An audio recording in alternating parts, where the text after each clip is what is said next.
What's up, everybody? We're back in the saddle. I'm back to week-long vacation. Ready to kill in the markets. Good to see you all. Hope y'all had a wonderful week.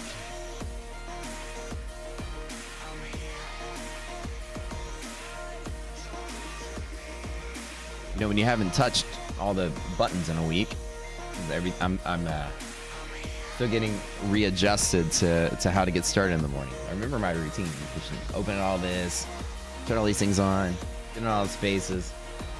But still, you always get, you know what I'm saying? Take a week off. Always get back a little rusty.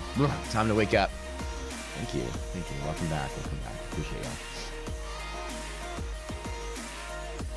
I'm sad that I missed a couple of really solid golden setup, bull long up, great DD, great resilience. Oh my gosh, those are the trades you wait for. I saw them while standing in line at Disney World. I was like, oh, I know everybody's killing it today. Friday especially. Friday was just textbook. Friday was one of those days that I'm like, why did we stay an extra day? I should have been home.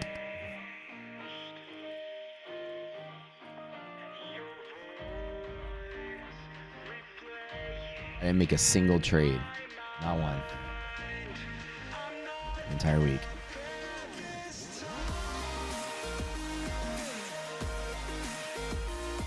Don't forget to smash that like button. Go down right below the stream. Subscribe to us if you haven't before. Ready to get started.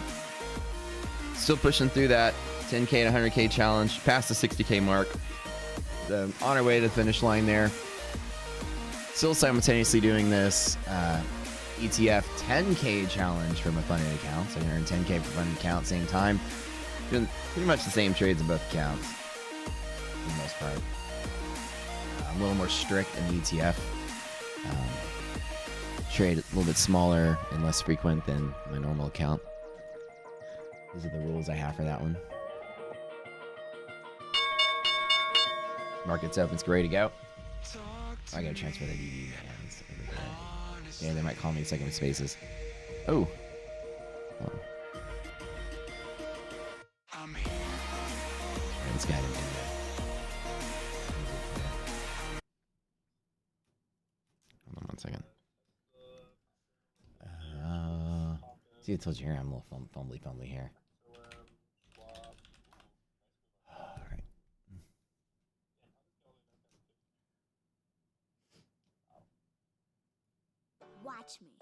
Watch me measure, makes it.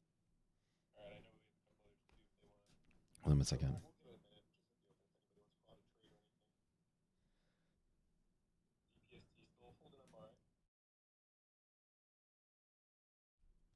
Alright, let's go. Let's get the bands here. Hold on. I do feel rusty. I'm like, wait, what buttons do I push again? Alright, let's go. Alright, you guys. Hold on one second. Look, my DD bands are still way over here. Let's just move them. Okay, we're kind of stuck in the middle between the two. We are bull side, mean reversion long up, because that's good. So we'd have bull side set up. Looks like there is a gap fill that hasn't been achieved there. So let's take a look at this really quick. All right, mean reversion is always. Oh, we can hear. Oh, it's the music. All right, what was that? Let's get QQQ. You guys don't forget to smash that like button, all of y'all. With the open here.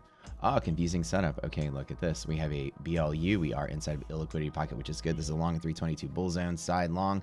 Resiliences are positive, which is good. So that does look pretty good from this side. I will probably scoop along at 322. Let's look at UVXY. Anything with VIX? Oh, wow. VIX has just completely come back down to where it was before I went on vacation. Look at this. UVXY, open price. BSU, like way. That's weird. Let me refresh this.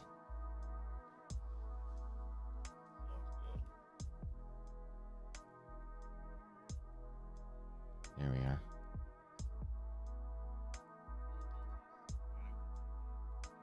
That's... Why does half cap say 3.7? That's weird. That's not right. It's right here, 3.6. Let me double check. Bull zone bottom. is this right on my chart? Why does it say bull zone bottom? We'll check this really quick. 3.6. Yeah, that's not right. There's some kind of bug there. Okay, ignore that. Is that on anyone else's screen or is that just mine? That's weird what's triggering that. Let me make sure I take a note of that.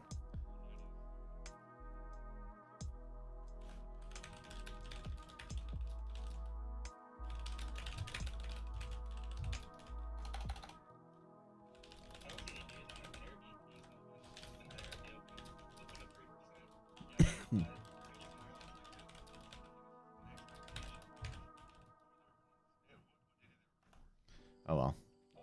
Still looks okay. As far as like signals go. QQQ, let's look at IWM. Okay, IWM, let's go. Really, that's really strange looking.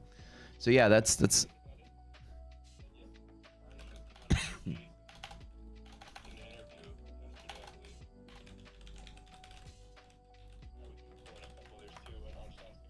morning.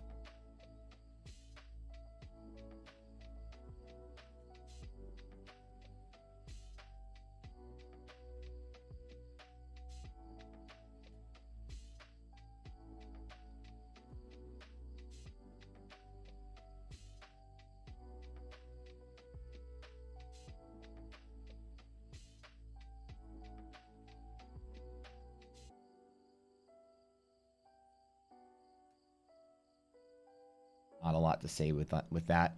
We are pushing down to about a 412 hedge pressure on the S&P, which is a bounce point. The resilience is both just flipped negative, so that's going to show there's resistance at yesterday's close or Friday's close, which is right about that 412.65 on SPY is going to be that resistance. So it looks like we're going to be trading down a little bit to about 412, and I'm not going to be taking a long here. I might take a long scalp off of 412 just because that DD number is pretty strong. But we will likely chop down a little bit. Anything below 412, I'm probably going to get out. I think today's SPY is kind of leading the way. We have a bunch of big earnings this week. There's not a lot. I think as far as catalyst-wise goes, I had the Fed last week and other things that created a lot of volatility. Now volatility's gone. And I'll just say that, today is going to be probably one of those days where there doesn't look like there's a lot of breakout potential to the upside just yet from here. But I am looking to scoop up some dips. Very nice, very nice. Let me see if I pull up shop for you, actually, buddy. Shop is actually pretty strong in a bull zone. 60 hedge pressure on support there as well, so you got a lot of bull strength with you there. Good call.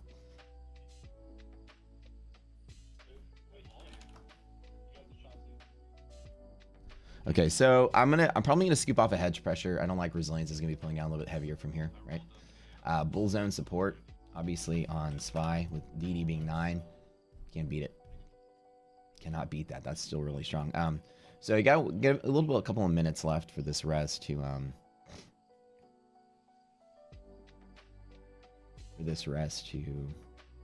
stabilize. Res being negative clearly is resistance at half cap. So really nothing else. I think I'm gonna let the just kind of stabilize a little bit. This negative resilience number on the S&P is just kind of showing that the stock's gonna be pulling down a little harder than that S&P open. So it does look like we're gonna be pulling back a little bit, but not flipping to the bear side that easily. I'm really ready to scoop up some dips. So S&P is going to probably be where I attack today on the long sides. Looking for some good plays there, especially in the tech side. I think this wave after earnings, tech is going to start leading the way. So I'm going to be kind of watching the market there and seeing if I can't find anything good in a little bit. So I'm about probably take an hour, let the market stabilize, and then I'm going to be on the call side or the long side as well, just like you guys are. That 91 DD is pretty strong, right? Wait, where did that? How come I can't hear the music? Well, that's better. I had a cold before. You guys remember I was sick the week before I left? Y'all remember that? I still feel it. I'm still like, ugh. Like, I was sick a little bit during the trip. You know that tickle in your throat that just never goes away? Oh yeah, still kind of got it. All right, XLK. Let me look at the sectors are today. Just like just like ruthlessly coughing, just like, but then coughing nothing up. So this today, everything's gapping up today. I mean, everything looks good. DD's 90, you know, nothing's really bad. Let's see what tech is stronger of the two.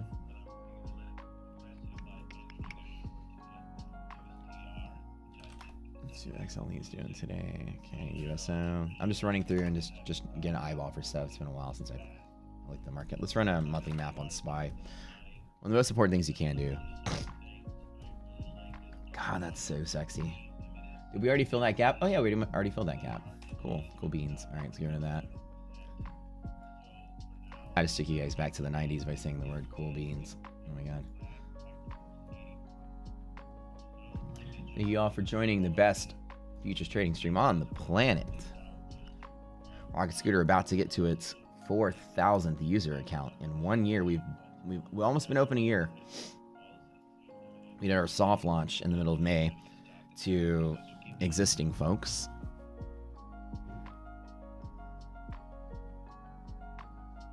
I remember those days.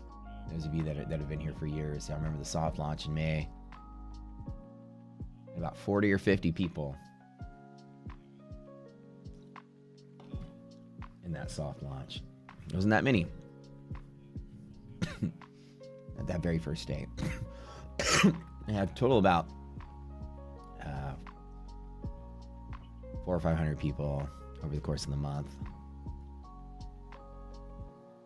And then y'all remember June, when essentially the platform was down for a month because we were having massive scaling issues. So then we had to redo the infrastructure. And imagine where we are now a year later. It's crazy. Crazy. I never thought we would grow so fast. We're being interviewed by everybody. I'm on 2 podcasts today. 2 podcasts.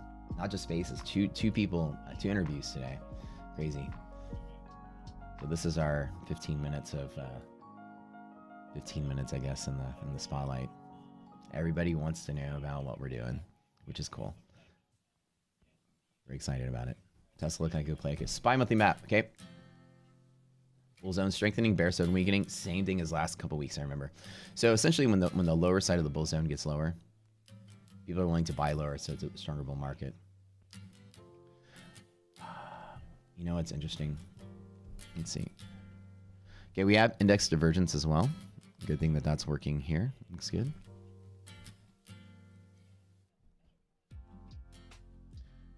Actually, I need to do something really quick in Discord. Okay, I'm still gonna wait. SPY's looking good, but they are diverged a little bit. I would like to get good on that bottom though.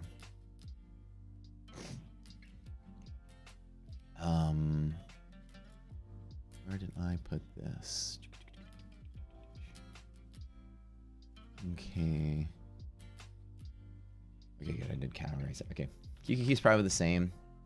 I really want to investigate some of the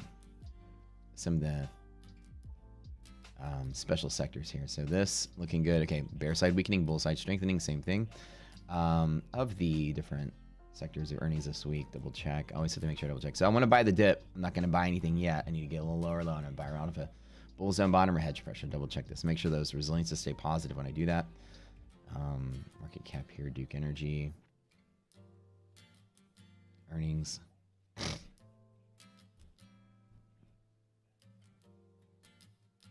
Disney tomorrow. Oh yeah. With the amount of money I spent at Disney World, you better believe I just put an extra tick on their balance sheet. Ugh. Charge you for everything out there.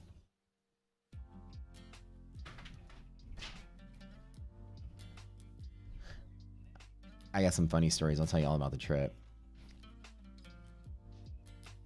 Commander traders still right here. Market makers still positive. The market's still converging basically. Well, actually now this is they're kind of flat-ish, I would say. So when you have diverging, green going this way, blue going that way, you have the market becoming more liquid for more participants. More people longing, more people shorting. So it's more participants and the dealers still positive. So liquid market with willing buyers and dealers hold the bag. So the market's still holding a bottom. The market's still not going to collapse on itself. This line still being positive means the market's not going to crash. We're still going to push up another wave, which is great. I'm still looking for longs to go off of May not be today, but it's going to be this week for sure with that bull side strengthening the monthly map, bear side weakening. You can see right here the positions are shifting there, and dealers are going to drop the bid on themselves and they hold the bag. It's clear bull setup on the fundamental side on the weekly basis. Easy to see that. Welcome, guys, to the Rocket Scooter stream. Everybody, go down and click that little like button. I'm going to drop some knowledge bombs for y'all. And if you do that for me, I'll tell you some amazing stories from Disney World and Universal Studios. Help that YouTube algorithm out. We get 200, 300 people in here every morning. Which podcast? I'll tell you about them after I do them. That's up to them to make the announcement. So I'll let I don't want to ruin their surprise or their whatever. I've learned to find out the etiquette of content. So everybody that does their content has a whole way of they do it, release it, hype it, play it. There's all kind of, I'm not a social media marketing person at all. There's a whole art form to that. As I'm learning from hearing other people, they're like, so like the instant they make the announcement and you retweet and things like that. So I learned that I just follow everyone else's lead. So some pretty cool ones actually. So let them make their own announcement. What do I think about coin? Talk about it in a little bit. Okay. Sectors are looking strong. Earnings this week at Disney coming up. Looks like tomorrow or Wednesday. Yeah, Wednesday is Disney. Major earnings going in through Friday. Sorting by market cap here. Oops, go here. Market cap. Nothing there. Okay, cool. All right, look, get your liquidity maps open. If you guys have problems getting that, let me know. So everything's looking kind of cool there. Let's look at monthly maps on the XLE. I just want to double check energy and finance. So energy they all have that same look. Bear side weakening, bull side strengthening. That resilience being negative right out the door, right? You guys like that? This is so cool. I love resilience. Resilience is the most important tool, or like the most versatile tool of all the tools that we have. Resilience is done for so many things. Resilience had me wait long and right out the door. Nothing looking good. So NQ pulling down with the S&P holding flat. We're going to explore some of the sectors in there that are just exclusive to the NASDAQ to try out which one it is. So clearly the XLK is not the one that's looking that bad. We gotta see what is the one that's looking bad. Sectors in the NASDAQ that aren't.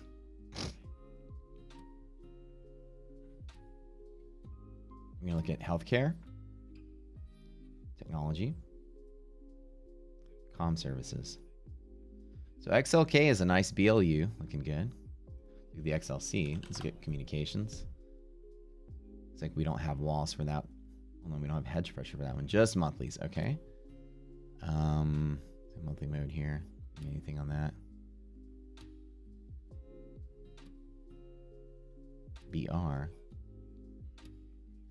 Do we have any walls anywhere? At the condition? Let me look. So no walls. Let me do this really quick.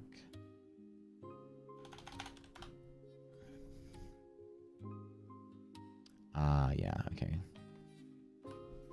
Yep, I need to make sure I add this in here too.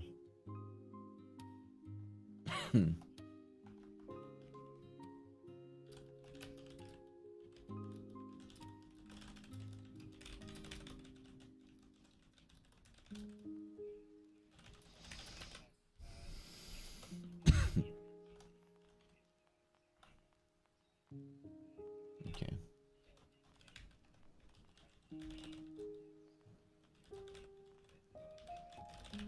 1 second.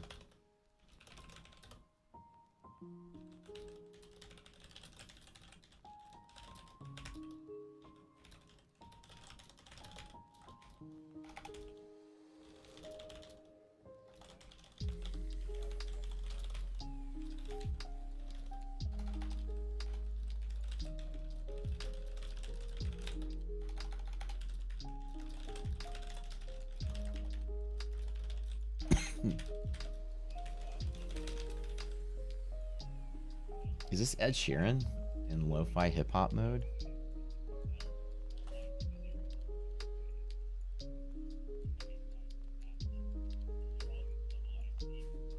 You look perfect tonight.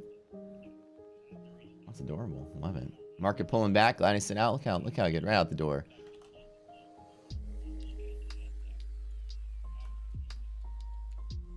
Okay. All right, so it looks like there's a thing where sometimes the convergence of the auto depth model will converge at a zero that doesn't produce walls, and then there's a way to dislodge it. You test it with 1, and it should give you walls. So essentially, it's a thing we're gonna do. So occasionally, you'll get something where it'll come up weird like that. It's not confident. Okay, let's check out SPY really quick. This is that long entry spot at SPY. Do I want to take that DD being positive? Yeah, I think I'll take it on the bigger account.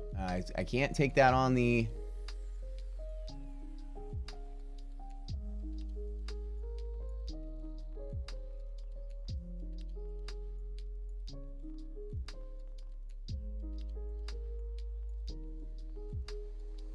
Okay, I am not going to touch that on the ETF account. The reason for that is that I have to get a nice clean signal. The rule is right off the door.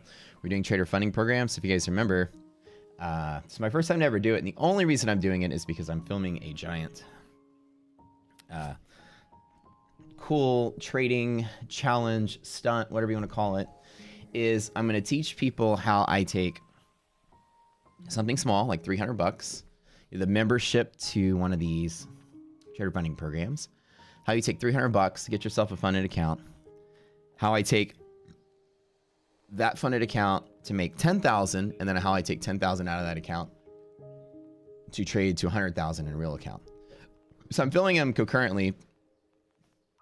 I started the 10K challenge last January. The 10K is up past the 60K mark. And then finally got everything organized to do this. And then essentially I did the trader funding program just like probably 2 months ago. Never did it before. Never done one of these things before. Just doing it for the challenge. I actually earned 3 funded accounts. Back to back to back. So I aced all 3 of them. The total was $250,000 static eval accounts.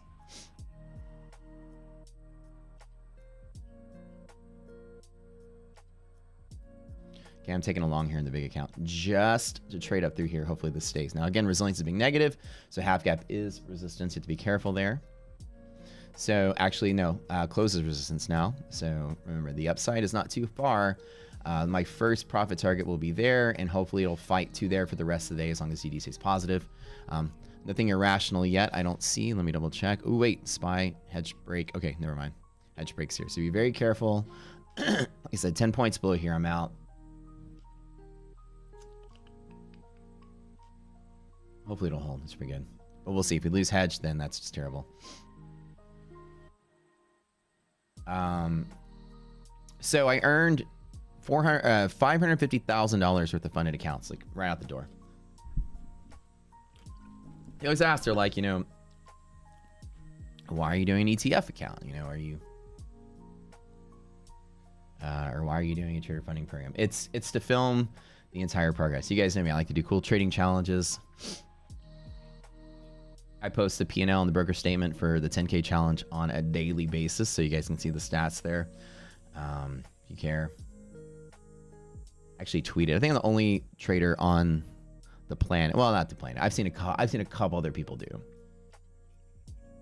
I saw a couple people this year post like statements, just a couple. But yeah, one of the only people, especially the streaming traders, like the only streaming trader on the planet actually posts a historic to date 2023 broker statement. It's pretty uncommon out there in the world of traders and trading gurus. I only do it to show people I actually trade what I teach. And y'all can see I apply my principles in real life with real money. Who knows what's going on with trading? It's like flickering right now. Answer some of y'all's questions just a little bit.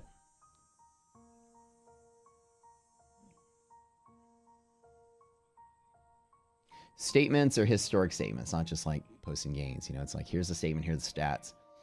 Here's the run up, here's the drawdown, here's the win rate, number of contracts traded, standard deviation, you know, all the cool stats you want to know.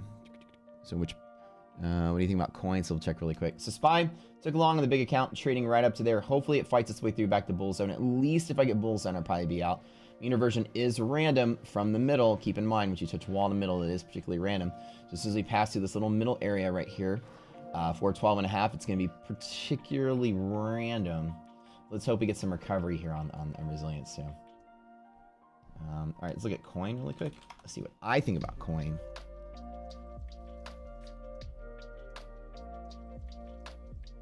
Mean reversion's like everything else. There's really no push on coin. All right, stuck in the middle.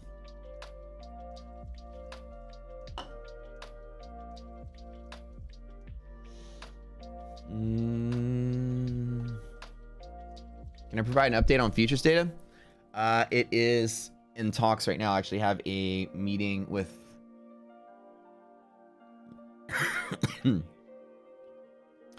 the strategically. Okay, so why is there a delay on futures data, right? Strategically speaking, we're actually shopping still. We have two really good possibilities now. Originally we had one, and now we have two. We're working really hard for a second angle, which will give us a massive boost to what we want to do. So if we can get that working out, it all just comes down to pulling the trigger and getting going. Working on the infrastructure that's being built out. But as far as like where the data is coming from, which brokers are working with, we're still ironing out those deets.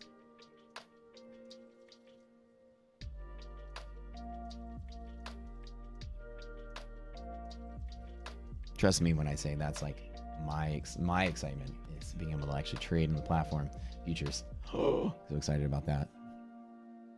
Hold on.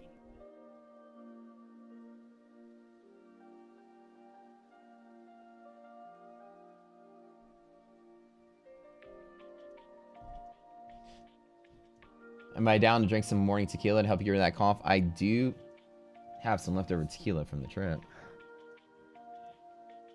That's a good idea.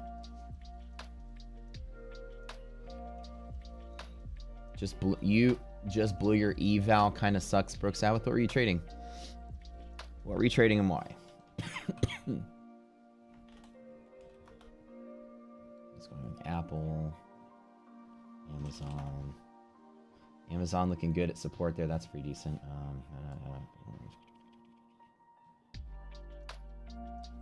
Apple.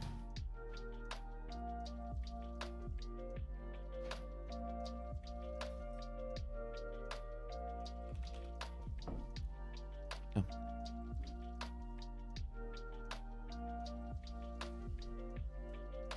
Oh, the trailing John got you. Yeah, that sucks. Sorry to hear it. Happens.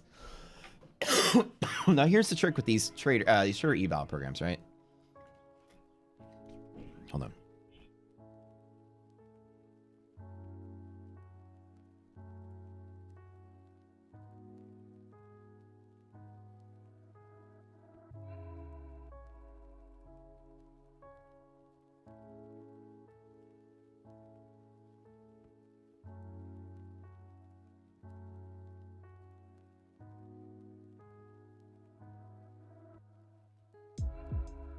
All right.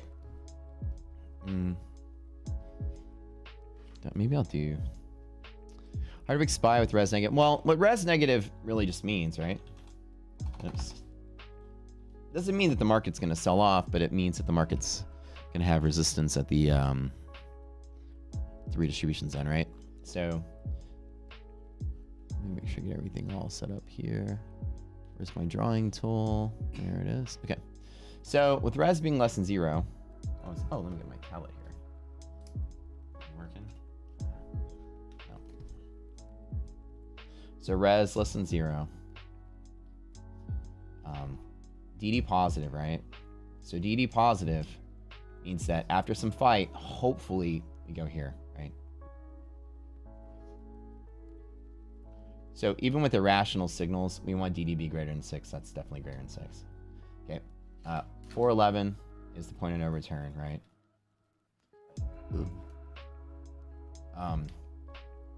We also have a liquidity pocket in the middle. It's going to provide some resistance. So the way it's going to work is that if I get the trade I want, it's going to hold up here.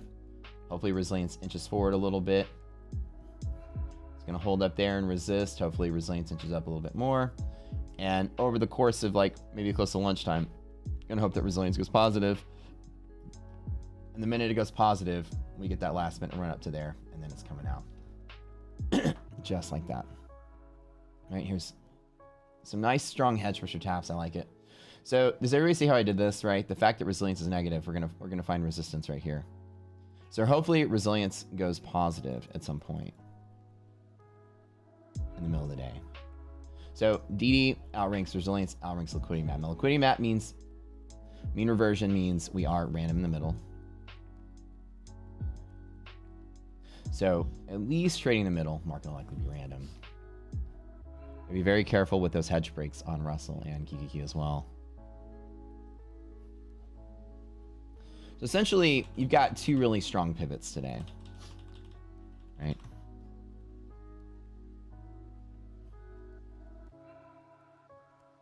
You got this right here.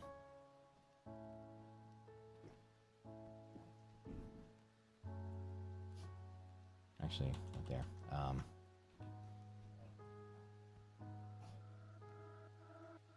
Mean reversion is right at 412.5 right here. So, like, the safest trade I can see is the balance point between here. Hedge pusher holds. You've got about a 1.5 run to about 1 point stop. Here. I like that. You better get home in a second.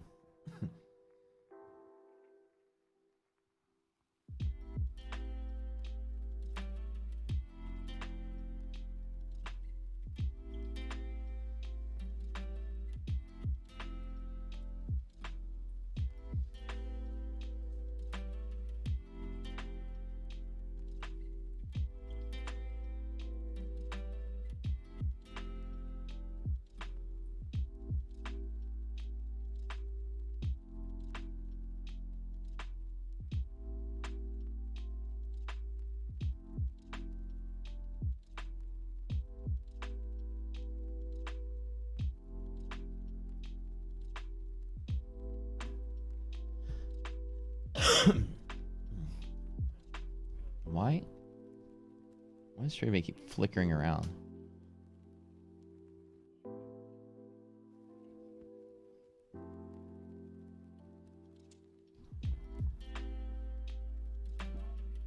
They don't allow scaling. Oh, interesting.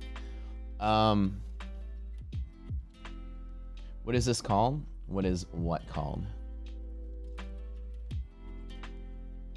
Does everybody see that? What's going on here? Trade of 8. What are you doing? Why are you disappearing? Oh, there we go. There we go. I'm not touching on the ETF account because I need to have all my signs lined up. So the first thing I do with these, let me tell you the whole process here, okay? Because the idea with like a trader funding program, you shouldn't try to do for a living. Taxes will kill you. You don't want to get. Number one is you don't want your profits split with another company. Number two, you don't want the money you keep after that split heavier with Uncle Sam, right? You're paying 1099.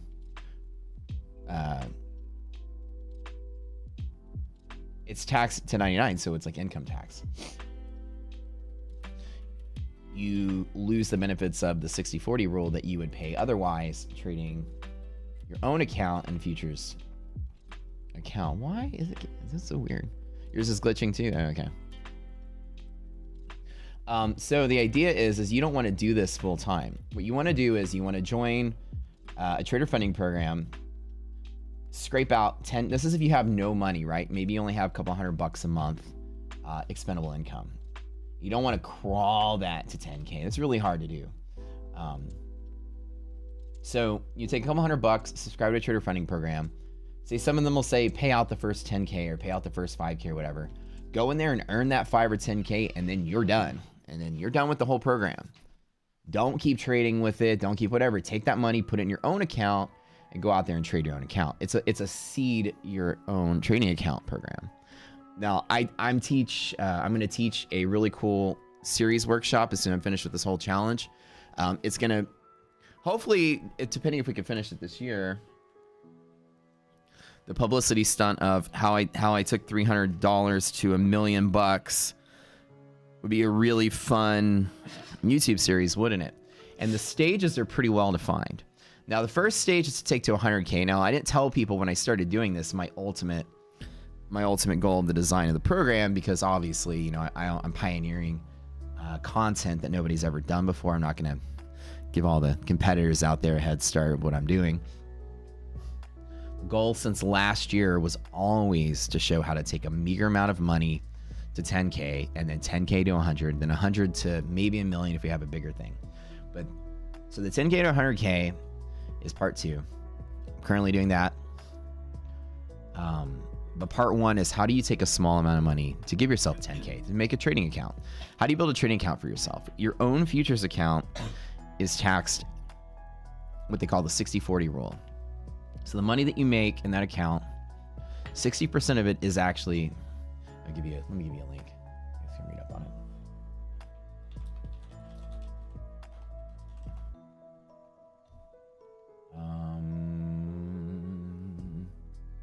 Oh, the first thing that popped up is Anthony Crudeli's link. I just Googled something randomly. You guys read this. This is great.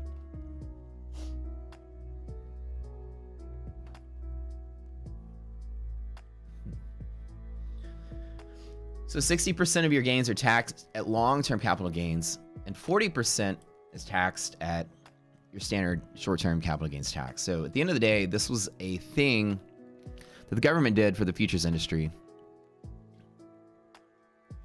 to help,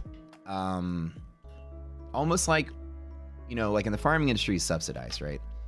So that food can be cheap for us in America. So when you subsidize something, it means the government pumps money into it so that they can keep prices low. So why subsidize something and then allow farmers to hedge their, you know, their wheat and their corn or whatever, the futures market, and then immediately take a whole lot of the money for them trying to, you know, hedge or buy futures contracts and things? It de-incentivizes them to effectively protect their risk in the equities markets and the futures markets. So commodities markets got a special tax break to aid folks like farmers, so they can actually go out there and buy contracts to hedge. Well, it's not easy to hedge. The government's giving you money. You got to go out there and spend it on futures to protect or to get your shipments out or whatever. But then the government takes all the money from you. Again, it makes no sense that they would subsidize and take it from taxes. So they essentially it's to allow the subsidy to not be hit so hard with taxes. So, and now what's neat about that is that cool little tax break that you get as a futures trader makes day trading futures the most optimal thing for a trader to trade, to make income off of. You're going to be like trading options or trading stocks. Not a terrible thing to do, but you're not really going to day trade for a living. You'll be forking over most of your money as short-term capital gains tax. So most traders do, especially most full-time or professional like traders, will use a futures account to scrape out their daily living, their daily income. Like, support myself with a futures account. Any additional gains, any additional swing trading, anything like that, is typically for long-term, lower risk, lower return, but like longer-term gains to essentially you pay a little more taxes on, but at least you beat inflation, right? Much easier to trade futures once you're good at trading to support yourself. You know, like a yearly salary, that's kind of where you want to go. So when you trade in a trader funding program, now again, this is my first time to do it. I'll have all the details when I get there because I'm not fully educated on the whole process yet. But you become a partner, I think, of a commodity pool, or you become a partner of their business, or I don't know how they do it, but you're in some kind of arrangement where you are or working for them or something, and in the legality of how they can do it, then they just share a pool of money with you, or they pay you via 1099. I think that's how it works. So at the end of the day, all I know is that the money's taxed at regular wage taxes. So obviously you're going to lose all the advantages of trading futures by doing it in a funded program. So this is a temporary thing you should be doing. Why would you ever do trader funding programs? There's 2 reasons to do it. And one of them is not to make a living as a trader. The first and most important reason to ever do one is to practice trading. You can go in and paper trade. Yeah, it's easy. Just open up any trading account. They all have paper trading. And you can go in there and pretend trade all day long. Now, the benefit to that is you get to see where all the buttons are. You get to pretend you're playing in the market. But you kind of lose all the benefits that you get from trading a real account as far as conditioning or teaching yourself how to handle your emotions under pressure. You don't really get that in a paper account, which is the real battle most traders have. Once you get a trading system down or a style down, the problem you face after that is actually managing yourself under the pressure of it being real money. That's where most traders fail. Ultimately, that's where 98.9% of people who attempt this ultimately lose to something they did emotionally. Very few people lose to a bad strategy over time. Typically, the bad strategy creates a bad trade, and then the emotions spiral the account to zero. That's typically the way it goes. So you need to practice with real money.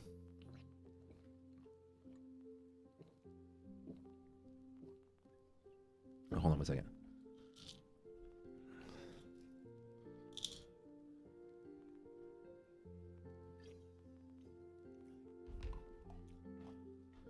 To really get your feet wet and your hands dirty in this environment.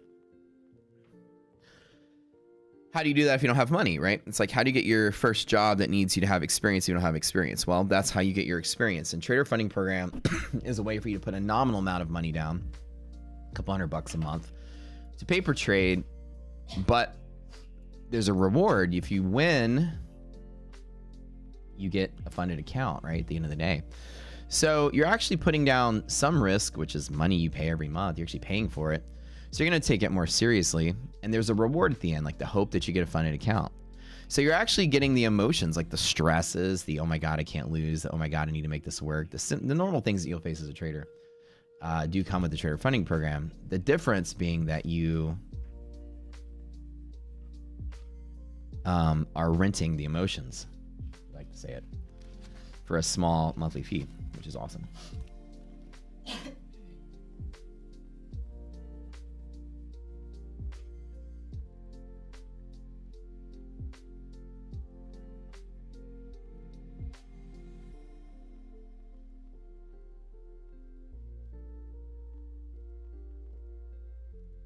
So essentially, for $200 or $300 a month or whatever they charge you, you get to paper trade with emotions, which is kind of cool, right? So it's a good way to practice if you are a new trader. That's infinitely better than paper trading because there's no real reward and no real risk. Well, there's a little bit of risk and a real reward, so why not do it? The second thing is that a lot of them give you like an initial bonus, like your first 10K, your first 5K or whatever will pay you 100% of the gains. So you don't, at least don't have to split out the profit. So a lot of these funding programs will make you split the profit with them. So optimally, that's not a long-term solution. But if you don't have a 5K or 10K account to trade with and you want to build one really quick, like a static eval, something like this, right? It's a quick way for me to earn 5 or 10K.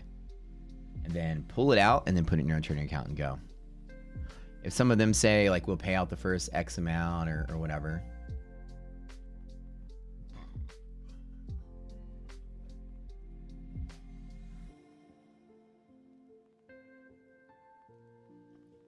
So, like, ETF pays out the first $12,500 to you with no split. Then after that,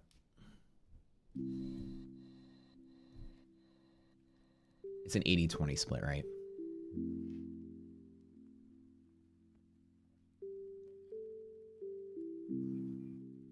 So get in there, trade, make your first 12,500, and then you're done.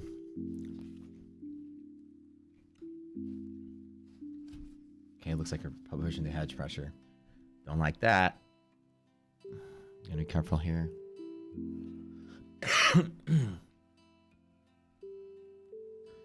So the idea is you're practice trading with emotions. You're getting your feet wet. You're in there trying to make it happen. Paying a little bit of money with the hopes of making $12,500. So if it costs you $200 a month, how much does this thing cost me a month? I gotta look at all the details of this.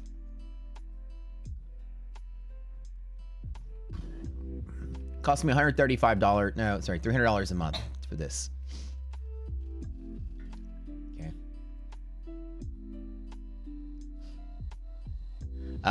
It is fighting at hedge pressure. We have to be very careful here.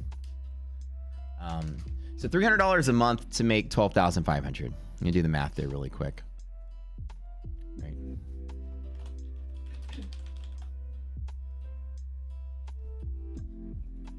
Little risk and reward there. Y'all see where I'm going with this, right?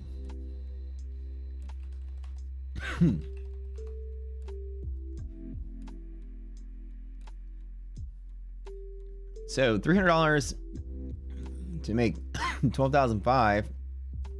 It's 41.6. Divide the two. It's a pretty good reward to risk ratio. If every month you take a stab at it for $300, every human can afford $300 with the ultimate goal of making that first payout that you don't split. And the minute you do, you're done with this, right? You're going to pay a lot on taxes. That's, oh well, right? After the 12.5, pay out the taxes, I'm left with a decent amount right under 10K, right? Put that in a regular futures account and then crawl that 10K up to 100K.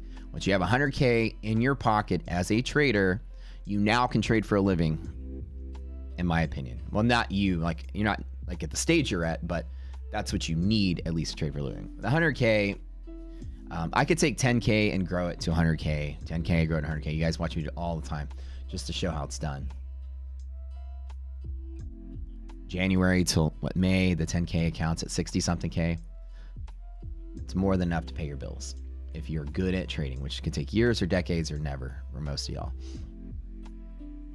But the idea is if you have 100K in your pocket, you have the ability to take that and to branch it to another 10K and start the process all over. Store that money off to the side, take 10K out of your gain, put it over another futures account, keep growing it. You only need about 10, 15K to scrape out a standard living to make a 6-figure salary as a trader if you're really, really good. The money that you start to stockpile is just your bankroll that you always have. Emergency money, savings money. Take that, put it into an investment account, an IRA, something to slowly grow to beat inflation. And there you go. Now you're trading as a career. Now this again is not trading to beat the market. It's not like I've got the world's perfect trading system. I make all this money every day, all day. It's here's how you strategically plan your life as a trader. How do you start a business? How do you want to sell cookies for a living? Think about all the angles. How do I have savings? What do I do with the leftover money? Do I spend it to advertise the business? Do I spend it in marketing, or do I put it in savings? This is planning out your life as a trader like it's a business, right? That's how you do it. There's a bunch of companies out there that do it. Now, to let you guys know, again, anytime somebody talks about something on their stream that's not theirs, I always ask, oh, what's the affiliation? What's this guy get out of it? Zero. I have to let you guys know, everyone, it's so funny. Everyone always guesses like, oh, Matt must be an affiliate for these. No, zero affiliate. We rep nobody and get paid nothing to do it. Nothing from nobody. One of the best things in the world is I do everything because I like to do everything.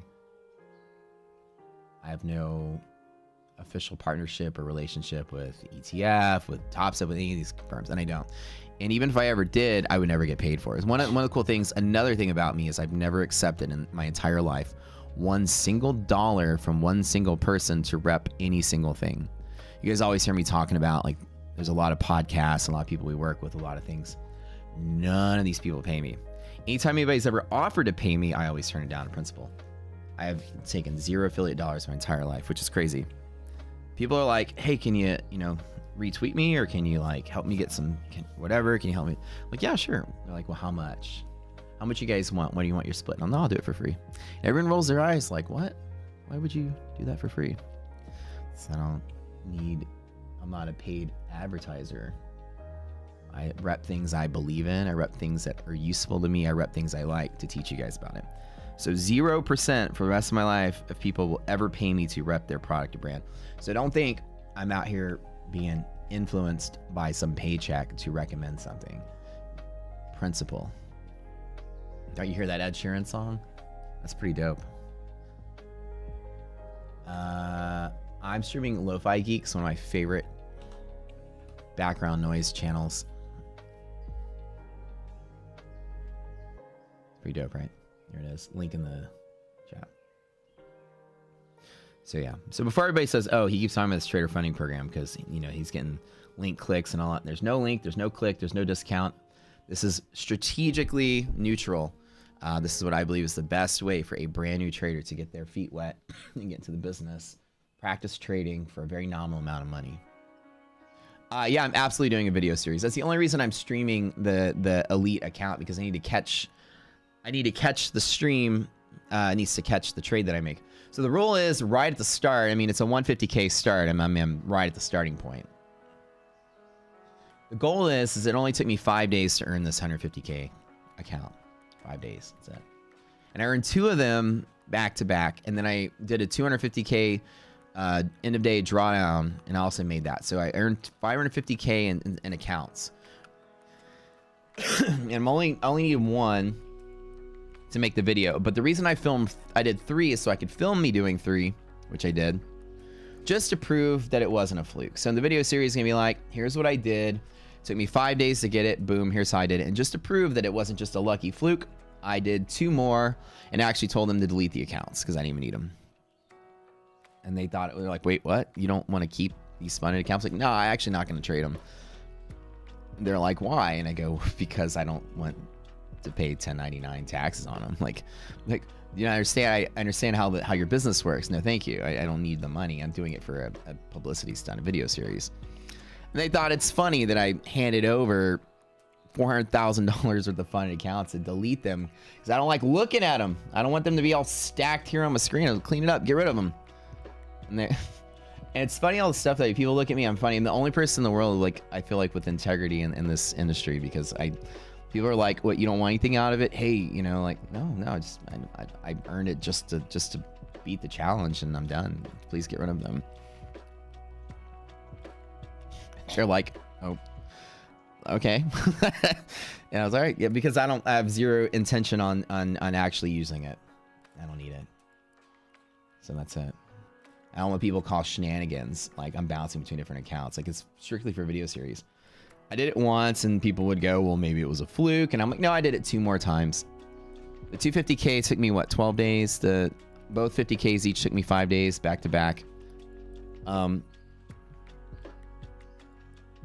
So now I have this one. I'm like, I'm going to commit just to 1.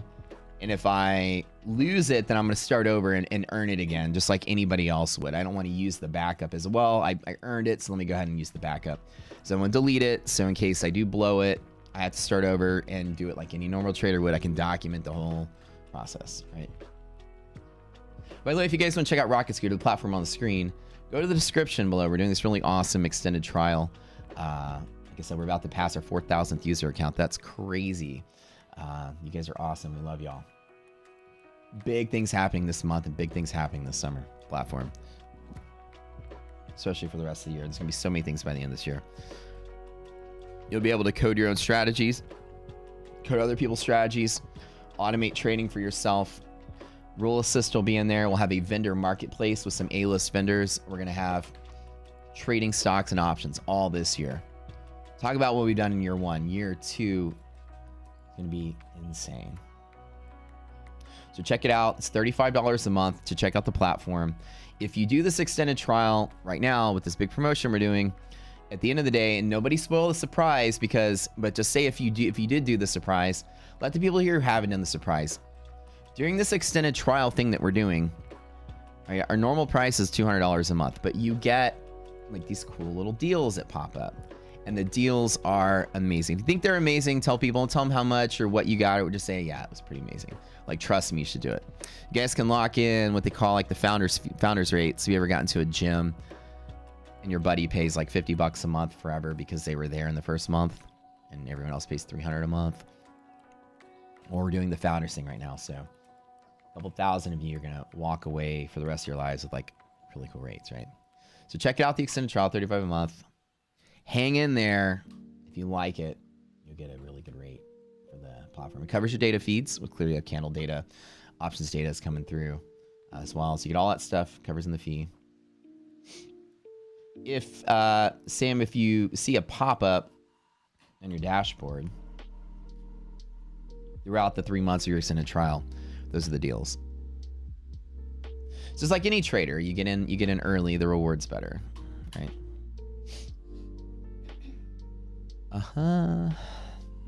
So the early bird gets the worm. I like the resilience is slightly improving, but I don't like that it's negative right now. I don't like the IWM hedge break either. That's kind of being booty.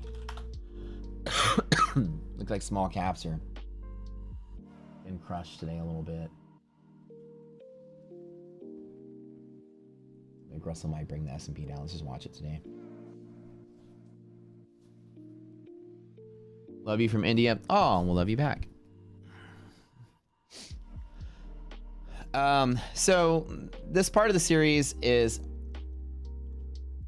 since it's going to be one trade that lifts you off the floor, right? 148750 is the blowout point in the account. They give you 1250 to blow out, and then when you pass like 100K, sorry, when you float above $100 over the starting point, or 150, 100, that's your static drawdown. What you're trading with your own money. So essentially, you just grow the account, grow the account, grow the account. So the idea is that if it only takes 5 days to earn it, it's actually better to not try to spend 2 or 3 weeks trading really hard. We did a whole statistic. I'll spoil a little bit of surprise to you. It's all statistics at this point.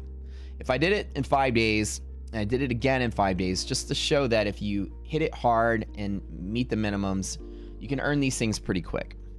Now, the goal is not to walk in there and immediately start trading big on every trade, to go up 2,000, go down 2,000, and blow out and start over. The idea is to wait and wait and wait and wait. And the first day you get where all your signals line up. Bullish liquidity map, bullish ED, bullish resilience, called the golden setup. Long off of something, I hit it as hard as it lets me go with the max amount of contracts. Literally, swing for the fence. Right on the edge so that I can make sure that I don't bust it. If I happen to lose, maybe I can walk away with one more chance to do that. The maximum is 4 minis, so I'll hit it with 4 minis to try to get 15, 20 points. That one trade that you get. Okay. Now, there's a windfall rule that doesn't allow you to take the payout until you bring that one trade will be 100% of your gains. They don't let you take the payout, but again, they make you wait 20 days anyways to get your first payout, which is fine. You have to bring that ratio down below 40% with ETF, which means you can't just strike on a windfall and then get all that money and then immediately cash it out. They don't let you do that, which is fine. But what you want to do is build a buffer in the account so that you can normally trade. And when you normally trade, those averages start to come down. So you don't want to get a windfall of like $8, $10, $20,000. You want to get a windfall of about $3,000, give or take.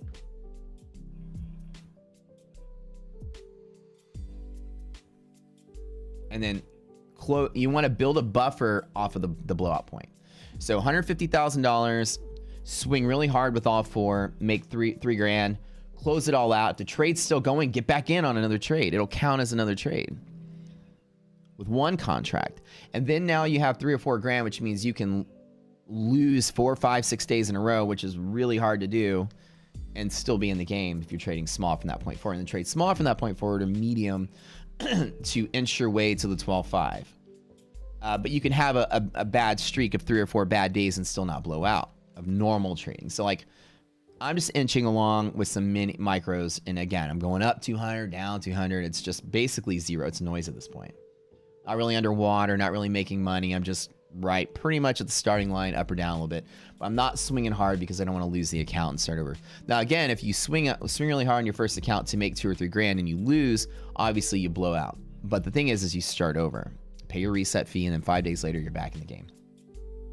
That is statistically faster with my win rate and my win streak rate. So I determine all this from my own stats trading to actually do that instead of trying to inch my way forward 500, then 1,000, then 500, then 1,000, and then one blowout day you lose it. You're going to actually spend many more days statistically trying to inch from the starting line than it is just waiting and then hitting it hard and then inching from there. So 150 to 153, give or take, with one trade. $3,000 is your maximum, but you're going to like 9,000 more to get your payout. It's not hard from that point forward to trade 1 to 2 of the 4 minis to inch your way forward, up or down, with lose 1,000, gain 1,000, lose 1,000, gain 1,000. But you're at 153, so it's 4 days to lose before you blow out. So it's really hard to lose 4 days in a row if you're waiting for good signals. So the trick is you just earn the account right now and then you wait. If you're bored while you're waiting, go earn another account. You can get up to 20 with ETF. So right now, technically speaking, I should be trading another eval to stock them up. That way you don't have to go back. This is all hinting at what the video is about. And then other people are going to copy my techniques, but you heard it here first. This is the best way to seed yourself as a trader. There's no better way to do it. So right now, like while I'm not doing anything, I should be out there doing other evals. I should stock up about 20 of these things. If you're really trying to build yourself a seeded funded account, keep going out. You have to pay another $150 a month, but maybe put 2 or 3 of them in your pocket. The guy gave mine up just so for the stream people want to call shenanigans, but you could get 2 or 3 of them on the side in case you do burn out. You have another one ready to go. And while you're waiting for your perfect setup, you're not getting antsy and risking the funded account. You're like, oh my God, I feel like I need to make this trade. Go out there and just use paper account. Don't blow your good chance on your good account, right? So that's the statistical way to make your first 10K as a trader. How long does it take to get that 10K? You're at the mercy of the market, right? We're in a bear market right now. So the hardest part is getting all the signals to line up in a good way. I have techniques on the right kind of trade, the right kind of setup, the way to do it. And get yourself a cool windfall out the door, then trade half of the required two minis, and then trade away up to 12.5. Not hard to do. Two minis is $1,000 every 10. The S&P moves 30 points, give or take a day.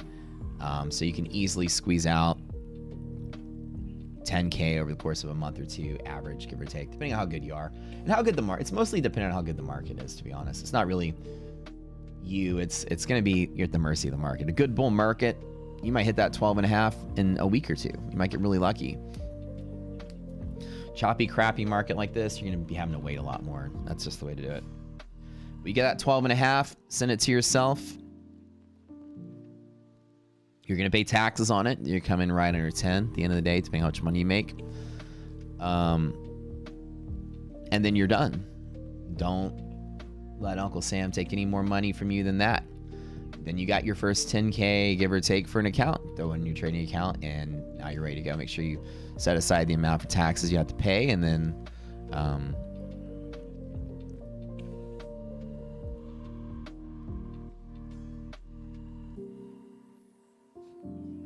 and that the first 3 payouts are capped. That is another thing with ETF. And a lot of the trading funding programs have different rules in the payouts, as Brad, thank you for reminding me of that. The first 3 outs are capped, so you're not going to get that full 12.5 for at least 4 months, and that's correct. So know that you're committed. Once you hit your 12.5, you stop, right? As long as you have all the rules to get the payout. If they make you trade to stay active, then you go trade one micro to trade every day. Lose a buck, gain a buck. Once you hit your 12.5, consider your trading journey over. Do whatever you can to game it from that point forward to continue to get payouts. If they let you sit dormant until the payout schedule comes. If they say you have to trade every day, then go in there and buy and get in, get out real quick. Just make sure you do it. Like I said, theirs is a game to try to squeeze you out. Well, you game the game as much as you can, within whatever reason you can. So as soon as Brad has said, ETF has a payment schedule. It's 20 days, then 15 days, and 10 days, and they cap how much you can make. So right, you are committed to waiting, 45 days or something, to finally get your total amount paid out. Now, or longer. Now, in that time, what are you going to do? You can still go earn other evals just in case you take that 10K or whatever it is to a regular account and then you burn it out and you got to start all over. Well, you should overlap, right? do some funding programs.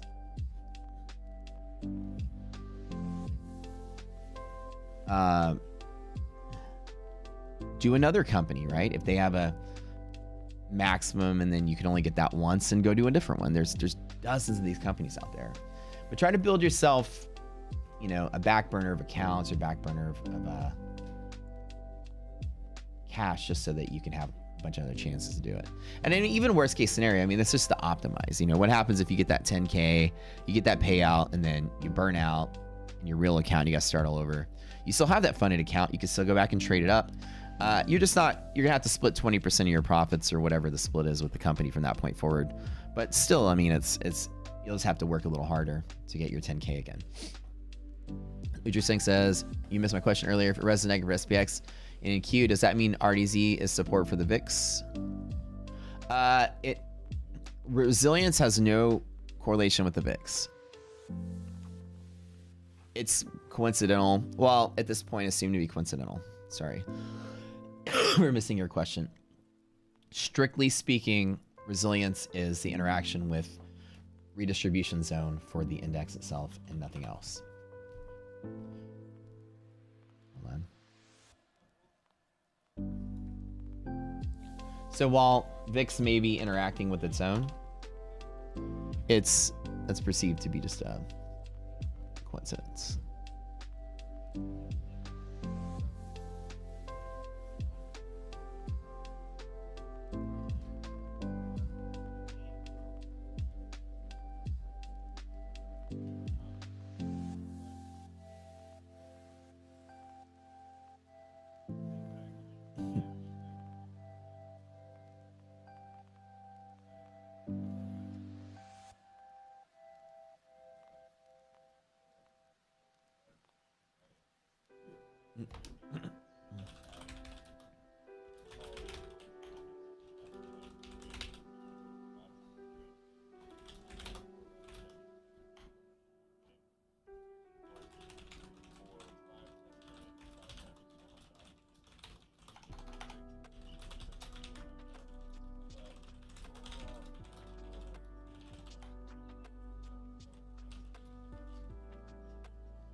Okay, I found out what's going on with half gap.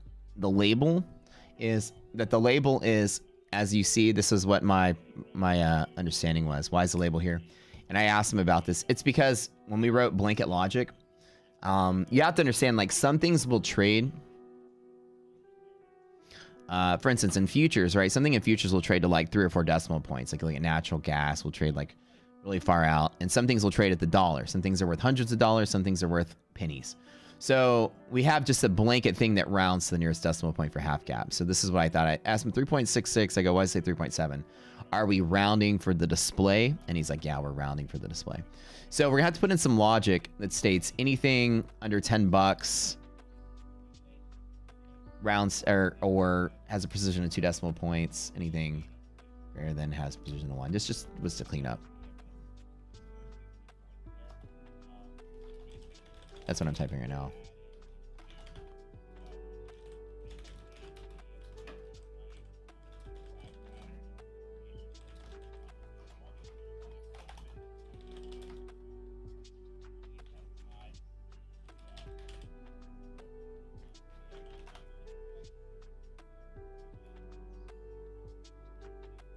Why would he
Okay. So I'm setting a rule that you guys can come in and program. Anything less than $10, you'll be able to set a decimal point precision. It's how many decimal points to the right it shows the display. So 412.8, right? It looks like we're rounding that off to the nearest tenth of a decimal point. I told them that we want half cap to be anything greater than $10. We want a minimum of 2, at least for the default. Anything less than $10, we'll do a minimum of 3. So like a penny stock. I don't know. This is the Zach Morris penny stock. Like anything that's a buck and some change, you want to get a little bit more precision. CEO, oh my God. Oh, speaking of Zach Morris, did you guys hear over all the drama? I hate propagating drama on YouTube stream. There was drama this weekend.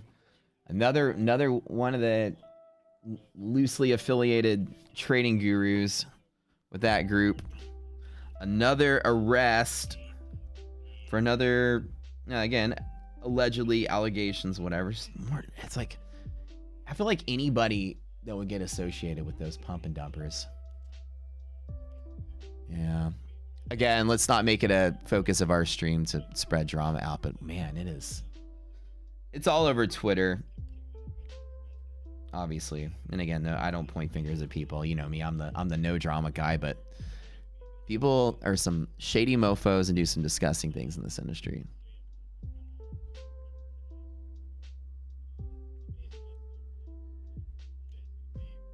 Trust me when I say I had a grown man in his 40s harass and stalk my teenage son, and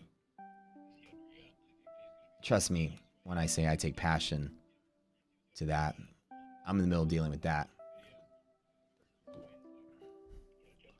Most disgusting thing one person can do, trust me. Internet stalker. Intimidated and bullied my child. I know how that goes.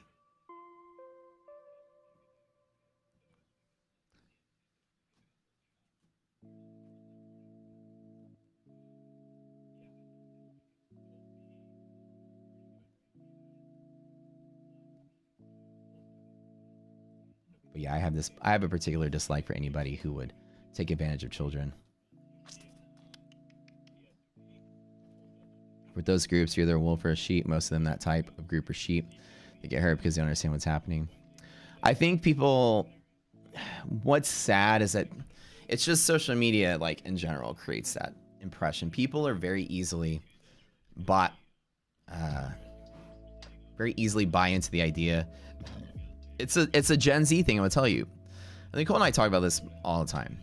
It's like we come from families whose parents had to work really, really, really hard just to kind of get by with a normal life. I mean, we didn't have, weren't flying private jets, that's for sure. We grew up pretty normal. And I think as social media makes, the visibility of wealth, I would grow up watching Channel 8, which public television. I watched have cable, we didn't have money for that. You didn't see wealth. It's not something that was in your face all day, every day. With the invent of social media, everyone sees wealth all the time. It's in front of your face. And the few people that have it, okay, you'll see it in the movies when we were kids, right? You'd see your movie star driving up in a Mercedes. You're like, wow, that's really cool. Wow, they're so rich. But then now you see everyone showing you that on social media all day, every day. You're thumbing through your reel. It's just wealth, wealth, wealth, wealth. And then 99% of the people want to grow a following so they can build themselves as a marketer by just feigning the appearance of wealth. So now it seems like wealth is just everywhere and easily attainable and just swirling around you. So it's the availability of the image of wealth makes it so easy for people to just want to latch on to the nearest source to get them there the quickest. Oh, looks like everyone's doing it. Oh, you're doing it? Okay, how do I do it? How do I push the button and get there too? Nobody in this younger generations, as they get younger, are wanting to work as hard as their parents did, because the goal seems to be so much nearer to you than it did with your parents. Your parents would work, especially if you're first generation American, right? Your parents will work not with the idea of, I'm gonna buy a private jet. It's, I'm gonna build a foundation for my family. And then your child builds a foundation off of your foundation, and their child builds a foundation off of their foundation. So even with that particular effect, you're giving more advantages just by the fact that you aren't starting from zero. You're starting from where your parents left off. So again, as people build family wealth more and more for themselves, it becomes easier for younger people to start with something rather than start with nothing. And there's a whole difference in your mental game if you start with something rather than starting with nothing. You start with nothing, you learn risk management. You start with something, you're less likely to know what risk is. And so people tend to want to get there quicker, and then that's why they're so easily manipulated by the Zach Morrises of the world, because it seems to be so quick and attainable. The guy's a fucking moron. You hear him talk, and he did it. He used to work at a cell phone store, and then a week later, he's riding a scooter around town talking about his millions of dollars. And have to be like, oh, that's me too. I work at a cell phone store. I can do that. That's how it goes. And all the while, it just because the appearance is there, and you're from a generation where you probably had parents that helped you pay for school. You didn't really have to struggle too hard. The idea that you'd have to struggle to get to be a millionaire is not something that you would understand. Struggling is foreign to you. And so it makes this generation very easily susceptible to those kind of things, right? Because you didn't have to, you didn't learn you have to actually build something from nothing. So is this that Ed Sheeran song again for like the 4th time?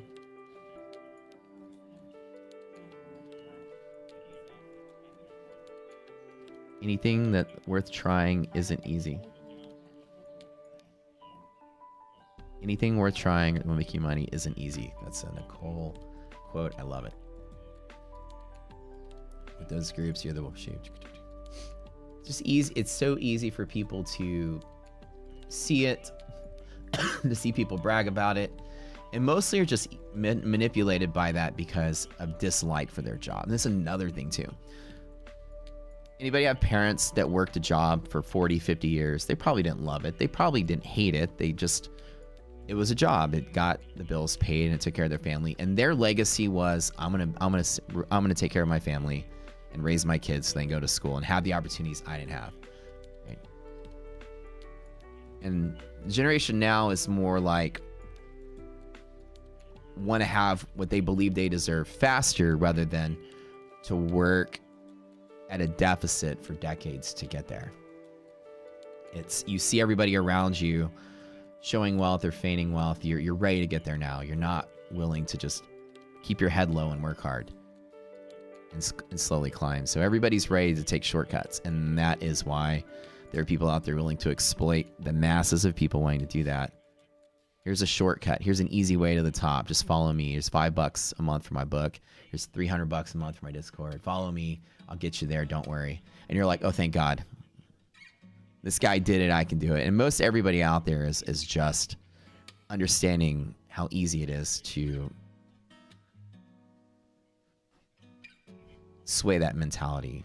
Pumping up penny stocks. Oh, you only need a couple $100. Here, look, I'll just tell you what to buy. Just buy them when I tell you to buy it. Okay.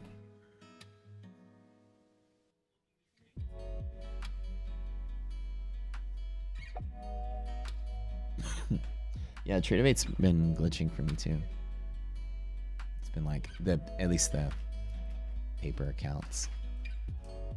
Adjusted for inflation, the 2022 federal minimum wage in the United States is about 40% lower than the minimum wage in 1970. Really? When you get mean reversion, do you just focus on the LU and R? Mean reversion, essentially from either wall to the middle, it's random. Which is, here's the random part from the middle, right? From here, it's random. So from here, the trading day, if I was really just trying to make a scalp, would have been over there. I'm still hanging in there a little bit. The way that you break MR ties is with anything that rings above liquidity map. Hold on a second.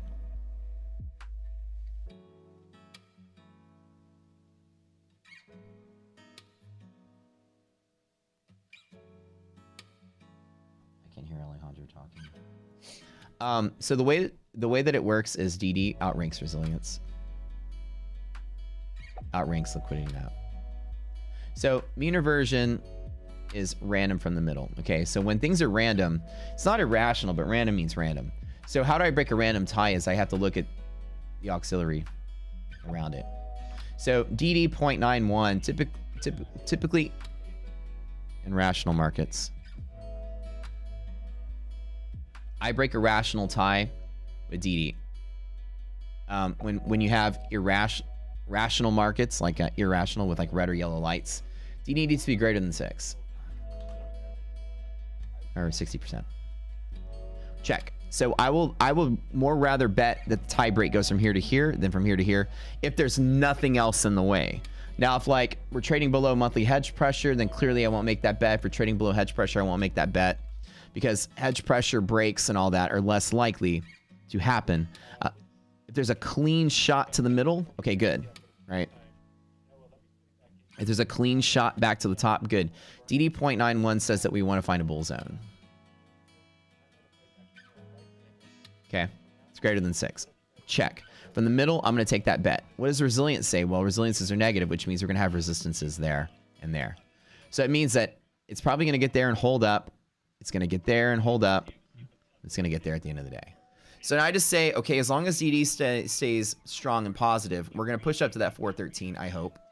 And that's probably it. I'm probably going to take the majority of my profit right off of the close right here. Hold a runner to there because it's going to take all day to get there. So as soon as I pop to that, I'm going to close out because resilience is not that positive. But it looks like as we're going towards that area, Res is trying to make a run for it. So it's good. You follow? Pug Enterprise. So mean reversion just means it likes the middle and the middle is random from there. So when I tie break the middle, I move to the left of the big 3. What does resilience say? Well, resilience is negative. So we got resistances there. Move back here. DD is very strong and positive, which means it's going to want to fight its way here. But with resistances along the way, I'm going to expect it to have a hard time getting there, but ultimately get there. Since it's a long time commitment, end of the day commitment, it's going to probably fight its way, probably all the way to lunch. Then I'm going to take the bulk of my profit right now when it hits that bottom line. What company what trader funding company am I doing? I'm using Elite Trader Funding. Again, I always say no affiliation with them. I think they have the best rules and the easiest. Now the payout length is the harder hurdle, but they have the easiest and cheapest way to get into a funded account from the ones I've tried. I haven't tried all of them yet, but I think it's the fact that you can make 20 of these accounts is really the tipping point to choose them. For me, trading is the hardest way to make easy money. You nailed it. I did take a position in the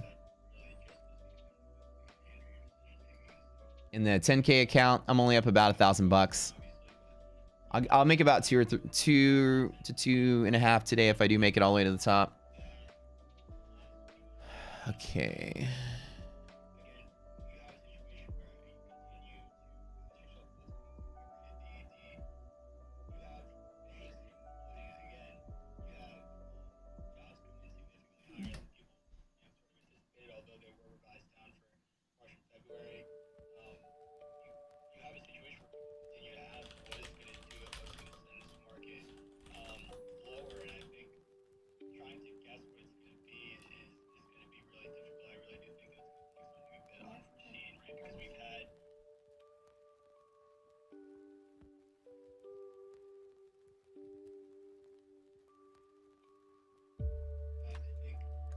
Thomas, between 5 and 10 contracts.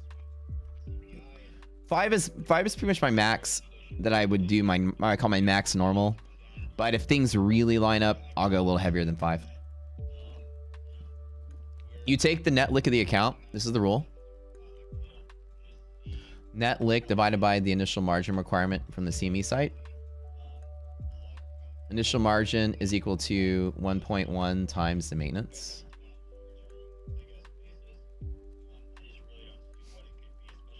So, how do you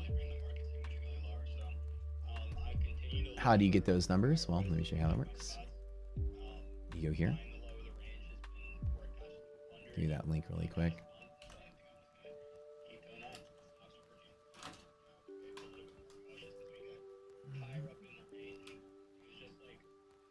Oops, where did that go? Why did I move that? Get back. Go here. CME, asset classes, equity.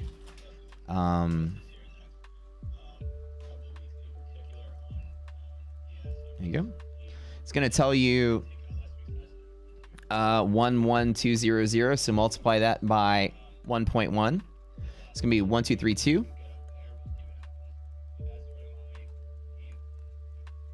Multiply the 11's trick. Remember, I used to be a mental math competitor in high school. I used to learn all these little goofy tricks. So 12320. So that goes here. This is the maintenance. Maintenance 1.1 times the maintenance gives you a number. Divide your account by that number. The account's roughly at 60K. So 60K magnitude divided by 12 is give or take a little bit under 5, right? So roughly close to 5. And I limit myself to 5 such that a 1 risk interval quick drop doesn't bust the account really hard. If I lose 30 points, which is about a risk interval, $2,500 a contract times 5 contracts. If I'm somehow upside down 30 points, which is rare, 25 times 5 is 1,200, give or take. It's 20% or less of the account in the very, very, very, very, very worst case scenario, right? So I limit my position size such that a random catalyst comes out of nowhere, busts less than 20% of the account.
Yeah, I'm on Twitter Space. Sorry, guys.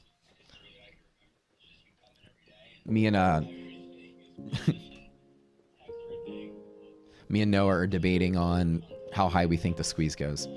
He's more realistic, and I agree with him. He's more realistic at the August highs being like where we end up. Oh yeah, dude. I remember.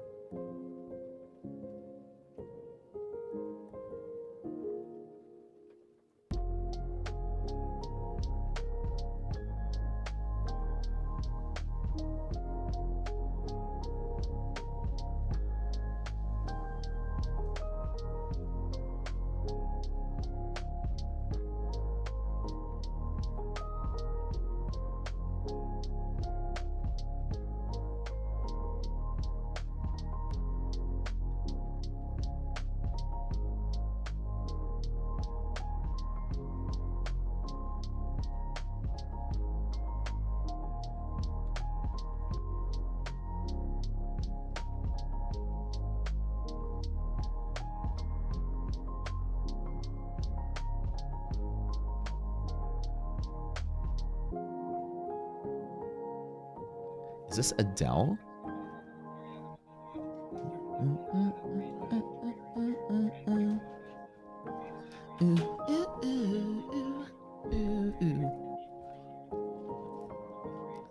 This is a pretty. This is a. I've never listened to his lo-fi covers. That's actually pretty. That's actually my favorite. My new favorite of. So you guys want to see the link to this? Lo-fi Geek. It's just my chill, steady music. When I'm programming, I listen to it. This is covering pop songs.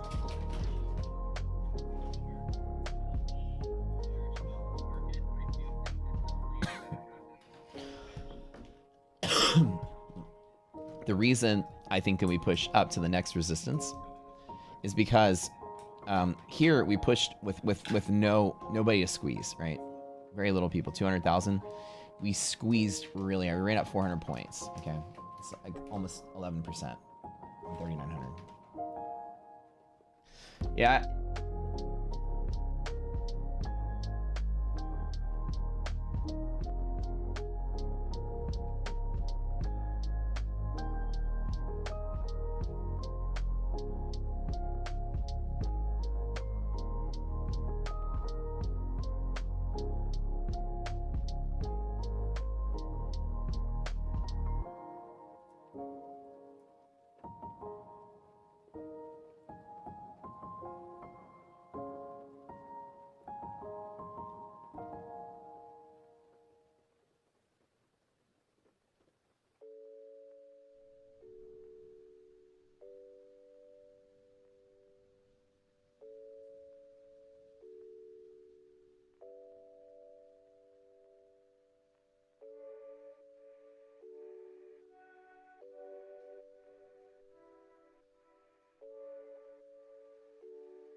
Yeah, I'm on Twitter Spaces. Sorry.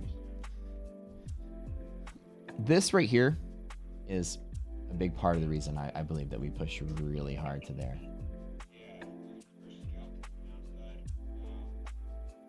I'm back, sorry. How many symbols should a beginner trade with per day to build their account? Are you talking about futures or you're talking about stocks when you're trying to build? It's a little harder with stocks because you have to learn how to pick a stock. With futures, I literally trade only the S&P and maybe NASDAQ if there's an opportunity. It limits myself to only learning or only having to learn the macroeconomics of kind of like one thing, which is entire stock market as a whole. When you start trading companies, you have to be very invested in the microeconomics. So you have to understand what's going on individually with that company on top of understanding the market as a whole. So in trading the index is a little bit easier because there's fewer things to learn. When you trade a stock, you need to understand the index, the sector, and the stock in that entire cascade. And to know like which stock is good, which index is good, which sector is good. So it's a lot more upkeep that you really need to practice on. The best way to get started is to trade index products and understand the macroeconomics of the economy and the stock market, or the macroeconomics of the stock market and how.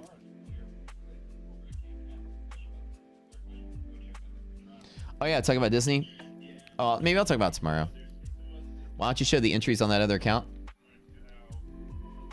Oh, here, I will. All you need is ask.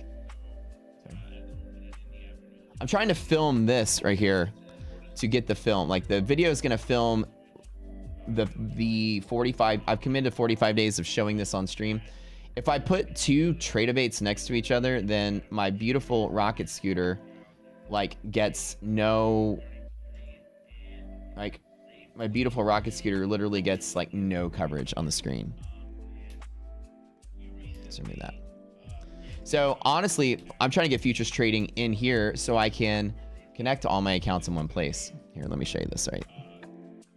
But I do make the announcement when I do buy, and I do tell people what I'm doing.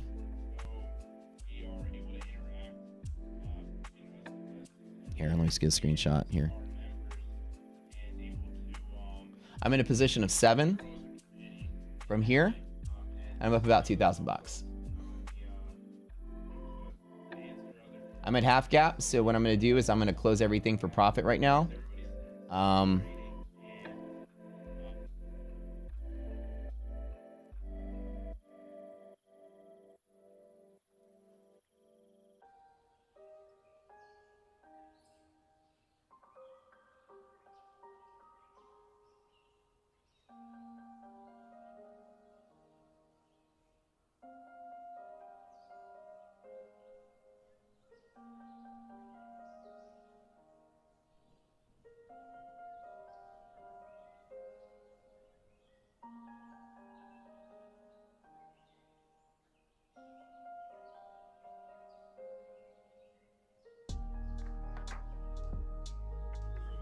I just closed for profit.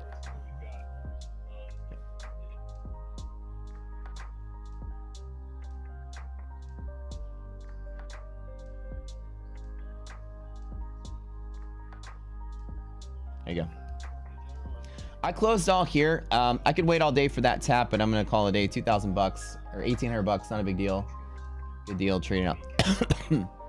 Why did I close position if res is positive?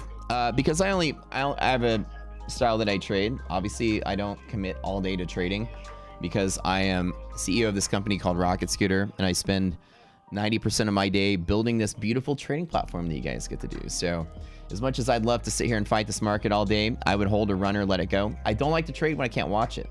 It's a very, very strict rule I do follow as a trader. I was going to close most of it out and hold a runner at 413. It just went right to where I wanted it to go. Resilience is on the edge. It's not positive. We needed to be a buffer of 10. You have a clear divergence between the two. NASDAQ is negative. S&P is positive. You look at the bottom of the screen, right? You can see that. So I need the S&P to be above 10 for me to be very confident that resilience is going to support at half gap. It's just barely above 0. So the fact that I get there it's not greater than 10, I just took all the profit. Does that make sense? So that's it. So that answer your question, there's no real reason for me to not show both on the screen. But I want to film them, like this video series shouldn't have them both on the screen. It'd be confusing for me to clarify in the video series, you know, why do you have two accounts on the screen? Well, I'm trading this 10K here and I'm trading this ETF, ETF here, and they're both on the screen. The video series is going to focus on clearly showing the video of Rocket Scooter and the trades I'm doing. I don't want Rocket Scooter to appear on half the screen with my competitors' product appearing on the other half of the screen. It's already hard enough, and I love TradeAvate. Let's not be wrong. I'm a huge fan of TradeAvate and Ninja. Those are my friends over there. They run that company. However, in all fairness, if I'm the CEO of Coca-Cola, I don't want to have to show Pepsi on 2/3 of my screen at the same time as much as I have to. So this epic video that I'm gonna have to show that will probably go viral, that everyone will see, needs to have Rocket Scooter, in all fairness, the main focus of the video and not half the screen. 2 instances of TradeAway, plus it's a little more confusing for people to be, okay, well, why does he have this and that? It's gonna be, here's the part where I drew the ETF account to here, then here's the part where I did the 10K to there. So I did the 10K to roughly about, I don't know, what was it at? Like 30K or something? I can't remember where it was when I started doing the ETF. Hold me tight and don't let go. Symphony. Oh yeah. I remember that song. So the idea is I'm filming, like, even though I'm doing the challenges backwards because I couldn't get the ETF stuff first, this Interstellar, man, this playlist is dope. This is the Interstellar music. But yeah, that's basically it. I'm trading them differently. Obviously, one of them I'm more strict on. So you have to understand this is harder and better to show. Either case, if I had to pick one to show, you're actually learning more from me not trading this one than learning more from me trading the other one. Even though I'm telling you I'm making the trades in the other one. And whenever anybody asks, I just show you. It's easy as that. But I need to be front and center just like this to show. There's the account. It's done there. And then as soon as this gets to the payout, then I'm going to put the other one back on. Yep.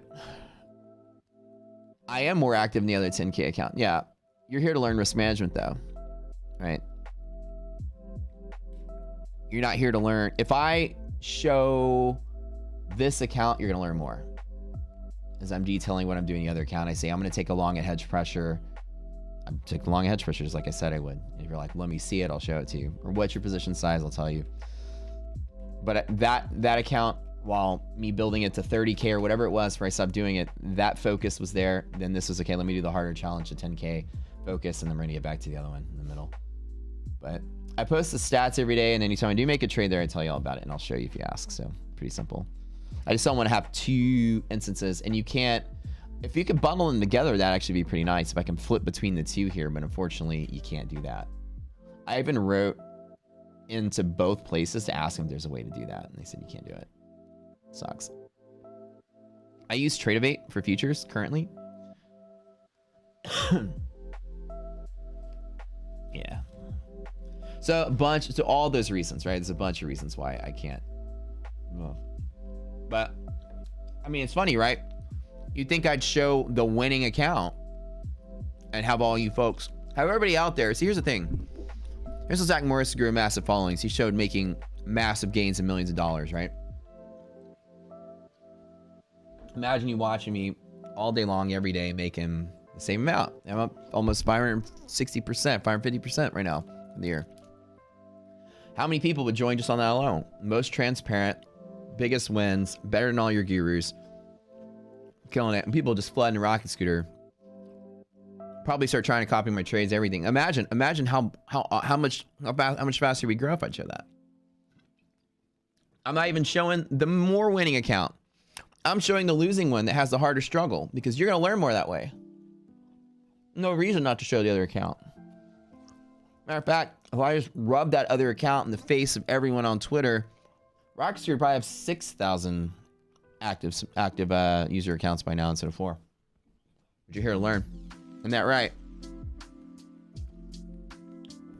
You're like, hey, Matt, why are you not posting the other account? And oh, shit, I'm sorry, I forgot. Yeah, I'm up 550%. Oops, my bad. I forgot to post the win. That's how I am. Like, oh, I even forgot to post the win. I'm not like, oh, here's my first win. Everybody, check it out. I made money this one day. Everyone join my service. I'm like, oh, yeah, I'm killing it so much. I forget to remind you. Oops. I'm so focused on the harder challenge. That's how it works. So, as you see, my integrity mechanism is much better than most people, I would say, in this industry. Now, I can jangle the carrot in front of you guys too all day long as well, which, again, the importance is to learn how to control your trades, right? There's no better control than sitting out. And so, pretty cool, right? I'm sure I draw a bigger crowd if I only focus on that. I'm sure a lot of people don't like to see me push out of a 10K or a ETF static thing. But at the end of the day, how many people are going to say they turned $300 into $100,000 on stream? Disney was dope. I'm trusting when you see this part, the part I'm trying to film is I have to catch myself in the act of making that one trade out the door. I could be armed and ready for it like this.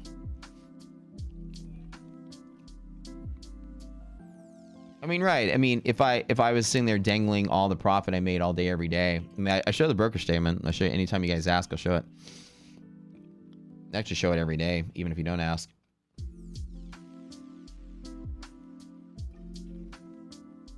I'd probably get a bigger following.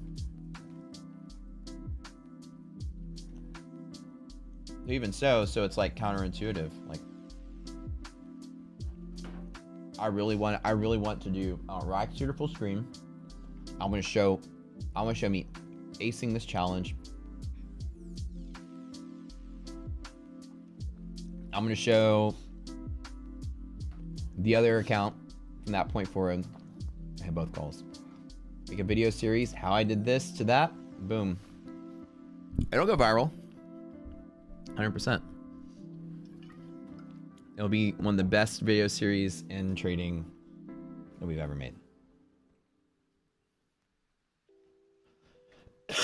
I wish I would have started this one first and then started the other one and actually sequentially filmed it. The one caveat is it's not going to be sequentially filmed. They're going to obviously, I'm doing both of them concurrently. But I don't want half the video looking like this and then half the video looking like that and half the video looking like this and showing them side by side as I do highlights from both of them. It's got to have kind of like a similar look. And I want to go through the process of like why I waited to make the first trade on this one and detail the stats and the statistics of all that. And the focus here is the harder challenge for sure. Because I could be doing this on the side and doing the other account here, but that's not going to benefit the overall goal of me even doing ETF to begin with. It's only to make a video to show me destroy these challenges. Yeah. That was a great choice I made to bail when I did. Ooh, ooh, ooh, ooh. How Disney was great. The best time I ever had in my life. Not gonna lie. Well, maybe my third date with my girlfriend was the best date of my life. Y'all want to hear something corny? First time I ever talked, we FaceTimed. And I've seen Matt on an app, right? FaceTime, and it was 4th of July. And I was like, hey, there's a fireworks spectacular. So I live in a 4-story house, right? I have this balcony on the top floor. Beautiful. And I'm in like the most primest location of the city to see the fireworks. I'm literally right on the edge of the city. It's such a beautiful area. It's a huge park. Big thing, big event, 4th of July. I have a big fireworks spectacular like across the street. And I can get on my roof and sit there and look at it. And I just like boldly throw out there, hey, do you want to come out and watch the fireworks with me at the park? And I know like for me, it just sounds like a, like a cool thing. It was obviously like a big city event. It's all lit up. They had, you know, booths, food trucks, whatever. But, you know, to a stranger in a dating app, she probably heard weirdo guy inviting me to a dark park in the middle of the night that I've never met. And she was like, oh, hell no. And I was like, oh, wait, well, okay, no. I was like, no, she's like, no, I'm not, I don't know you. I'm not going to some weird park with you. I was like, oh, fair enough. Like, oh, wait, no, let me rephrase that. There's like a huge public event outside and everything. And she's like, oh, no, it's okay. We'll meet like another day or whatever. But it's kind of funny because when I sat back and thought about it, I was like, oh, yeah, I did kind of ask a girl to meet me in the middle of a park, in the middle of the night, stranger to watch fireworks. It's kind of funny. So we FaceTimed and watched fireworks over FaceTime. That's what we did. And with the Disney, because we've been dating a year, pretty much, almost a year. And we got to watch fireworks for real, for realsies. So it was hella cute.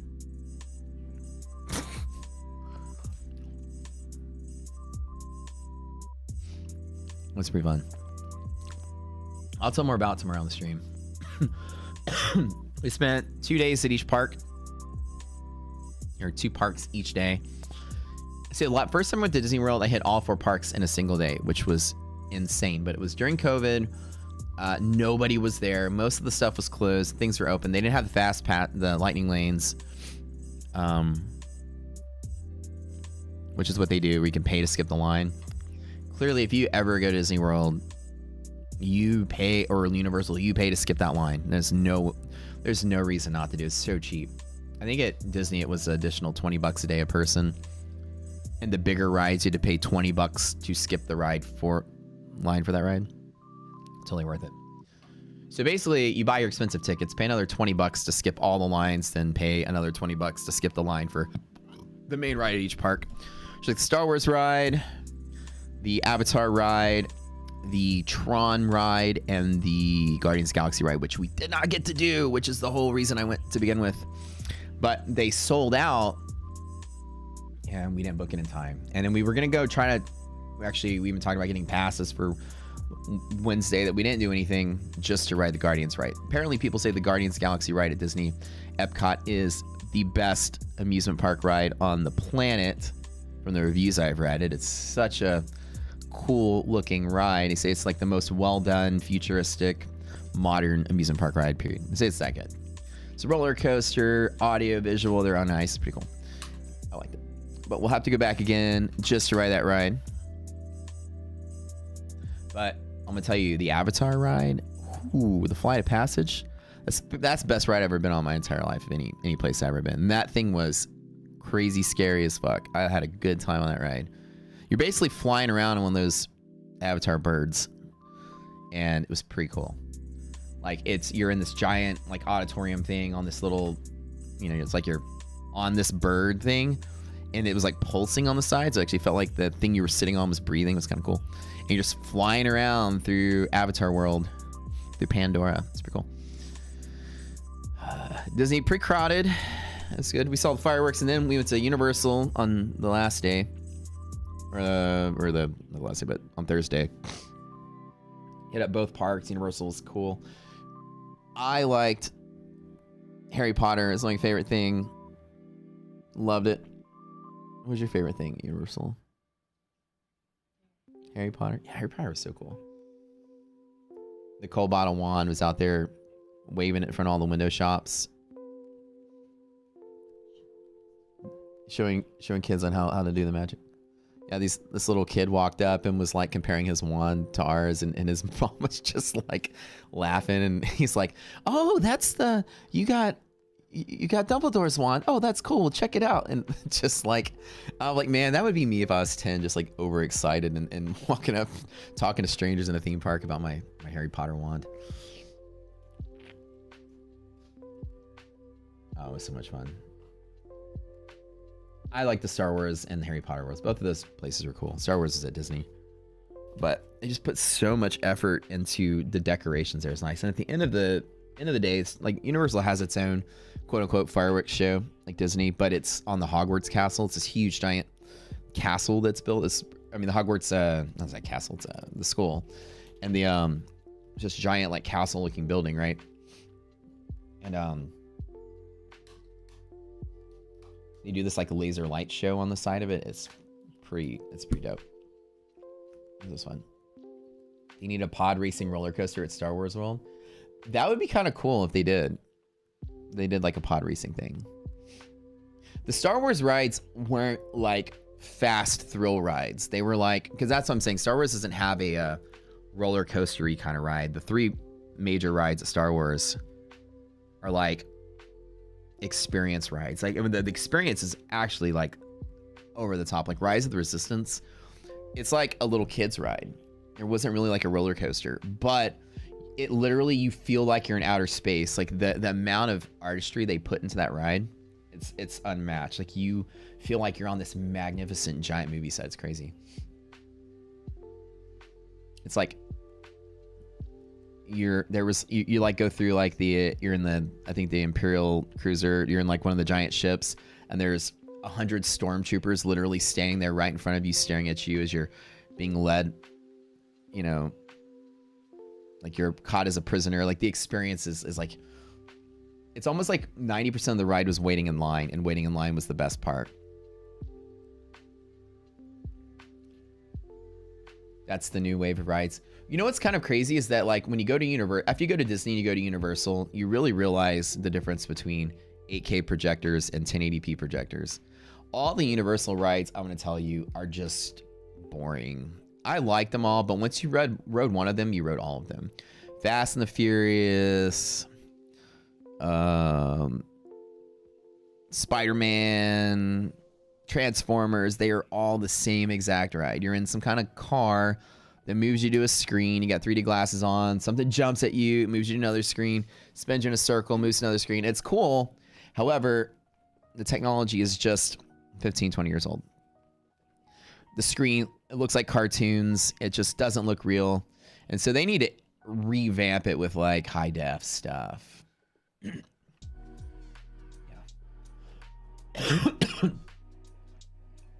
Which means they need to get better projectors. And then it would be much scarier, I think. But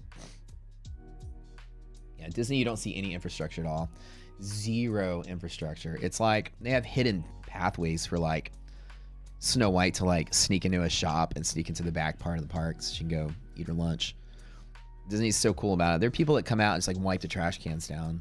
I mean, it's Disney designs an experience for you. Everybody that walks up to Disney is like in character, even the waiter at the restaurant. Hope you're having a magical day today. How can I help you? Oh, you'd like a soda? That's fantastic. I'll go get it for you. Hang right there. And it's just like, they're always in character. It's like they're always in character like somebody's watching. That's how I feel like. Must be so much pressure that if you are a cast, they call them cast members, I think. You work for Disney. The last thing you ever want on your resume as an actor is that you worked at Disney and got fired for not being cheerful enough. You probably never get a job anywhere in Hollywood. I mean, like everybody's treating it like it's their big break in acting. They're very serious about it, which I love. It's such a cool experience. And so people do not break character. And I think like I was somewhere. Oh, I was at the bar at Star Wars, and I was talking to the bartender colloquially about like, oh, there was some veggie chips at the Star Wars bar, and Nicole and I were like really hungry, but all I had was veggie chips and dip. And I looked at her and I was like, I don't think I'm high enough to eat this. And then to try to make the bartender chuckled, and she's like trying to hide back a laugh, and but like still staying in character. Well, you know, Earthlings do like to eat, you know, veggie chips. It's a very common thing in the home world of your species. And I'm just like, oh my gosh, it's like they don't want to break character. It's I guess it's a lot of pressure to really provide that experience. So super nice, super engaged. It's definitely an experience. Even as an adult, it's really fun because when it, you know, who doesn't like something from one of the Disney parks? You either like Avatar, you like Star Wars, or you maybe have kids, you might like Toy Story, or you might like, you know, Guardians of the Galaxy. I mean, who doesn't like one of those things? You're gonna go there and be thrown into the experience, and you're just gonna feel like you're on the movie sets. It's pretty cool. Yeah, I closed my long at half cap, the entire thing. $1,800. What was it? $1,800, 17 and some change. well done.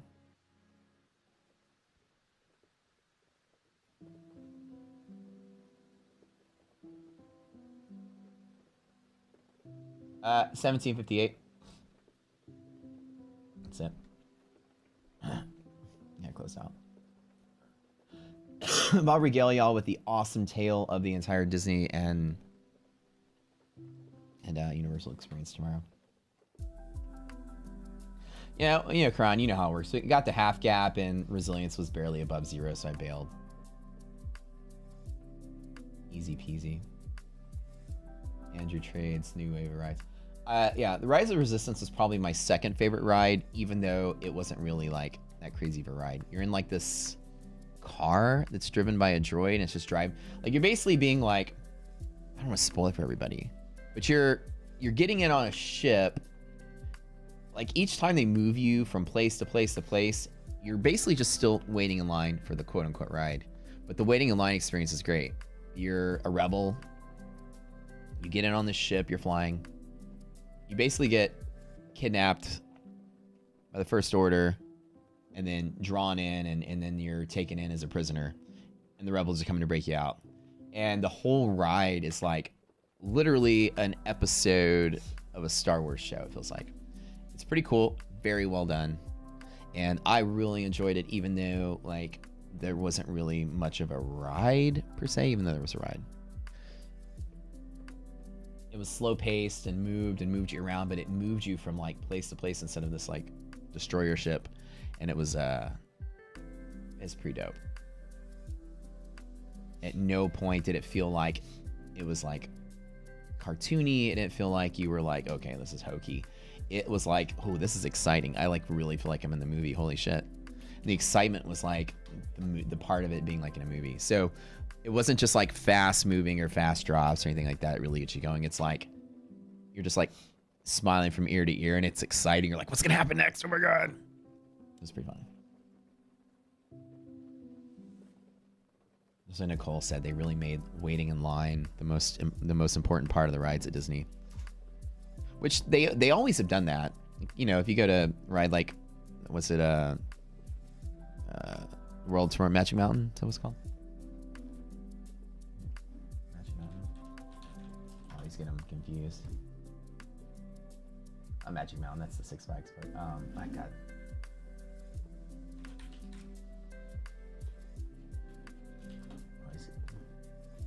What the hell is that?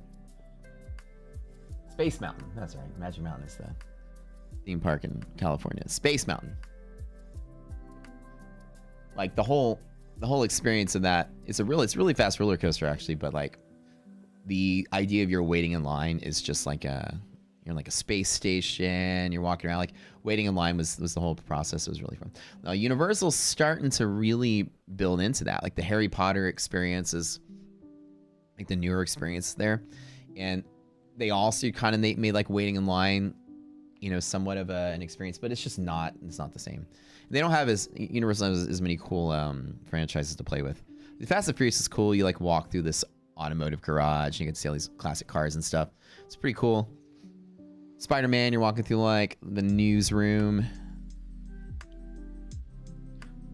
But Harry Potter was just cool. Like Gringotts, the Escape from Gringotts ride was like the coolest internal experience. You just literally are thrown into that world. I like that one a whole lot.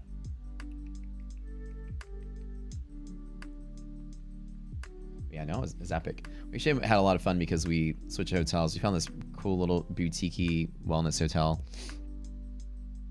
Decided to stay an extra day there and just veg by the pool and nap a couple days.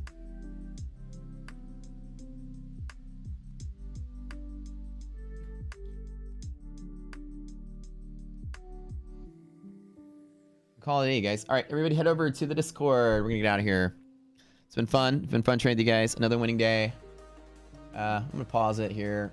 Yeah, here. Don't forget, try the extended trial with Rocket Scooter. $35 a month. If you haven't checked out our platform, teach you everything you need to know. And become a Rocket Scooter cadet. Go through our entire boot camp training class. We're gonna have a Zoom call in about an hour. Back to the Zoom call, so I'm ready to get back doing some teaching. We're going to learn liquidity maps, TD resilience, the big three. We're going to learn all the risk management rules that we have. The irrational rules sit out. Of course, how to pick profit targets, which is entries, exits, and stops. The entire risk management trade plan that you want to learn how to do, we do. We'll teach you everything you need to know. $35 a month for 3 months. You can't beat that because it's normally $200 on our website. Get in there during the extended trial. We'll teach you everything you need to know. Everything's unlocked for full experience, and you guys check it out. Join our growing member base. You almost have our 4,000th user account, which is crazy exciting. I'm excited to see us grow as fast as we are. We love you guys, and join us over there in our Discord, link below in the description. And we'll have a Zoom call in about an hour. Thanks for tuning in. Love you guys. And tomorrow I'll tell you all the full tale of Disney earlier in the morning.